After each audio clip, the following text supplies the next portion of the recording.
Well, U.S. has arrested 135 people at the gates of the White House for what officials call civil disobedience. Now, the protesters demanded Washington withdraw the U.S. troops and end the war in Afghanistan. The protesters were dragged away and arrested by police despite having coordinated the protests with the authorities.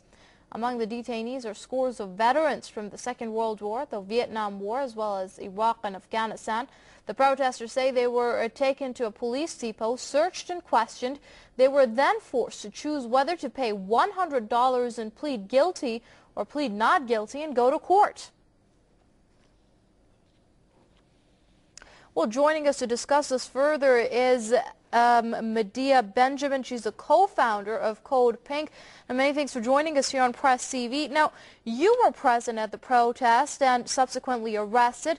Was there cause for the police to have acted the way they did?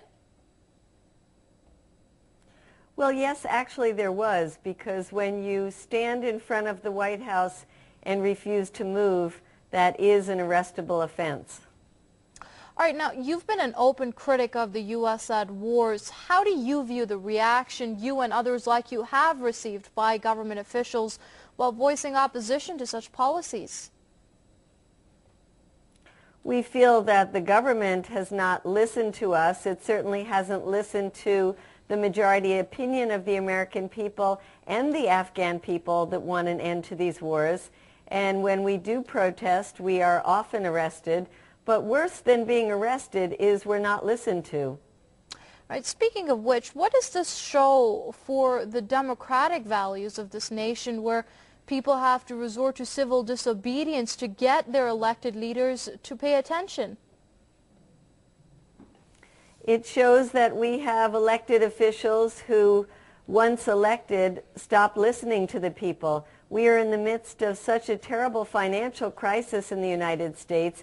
It's freezing cold here in Washington, D.C., and you see homeless people in the streets, people losing their jobs, and yet we are spending $320 million a day on a war that is not winnable, and the people want this money to be used to rebuild our communities at home, and it's time that President Obama and the Congress start listening to the real needs of the people in the United States.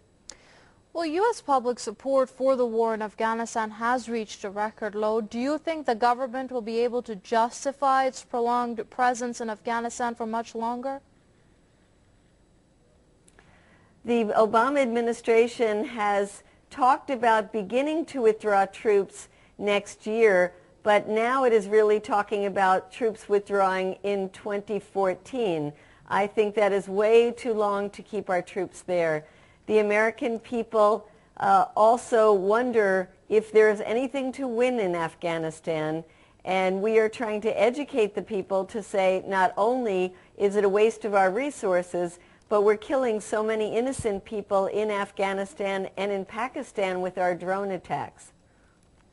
Right now, is there more to come as far as the civil disobedience action plan goes? This is the largest civil disobedience that we have had since President Obama was elected. It was very hard once he was elected to get our peace movement out in the streets again because they thought of Obama as a peace president and didn't want to criticize him so quickly.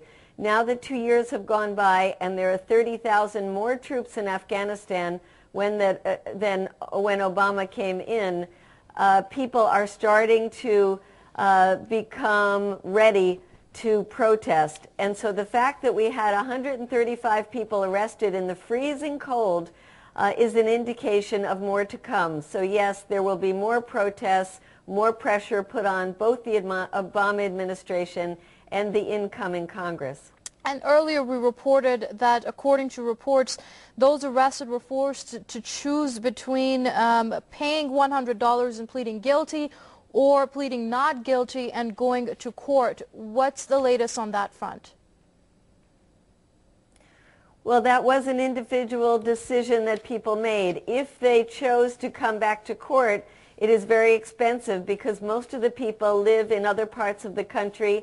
They would have to take air flights to get here. Oftentimes they get here and then find that the trial has been postponed, so they have to come back again. They have to hire lawyers. So it becomes a very difficult process. For most people, it was too expensive, and they chose to pay the fine of $100. But all of us feel committed to keep the protest going and to support those who will be going to trial. Keep the protests going. Indeed, that was Medea Benjamin, co-founder of Code Pink, speaking to us from Washington. Many thanks indeed for that here on Press TV.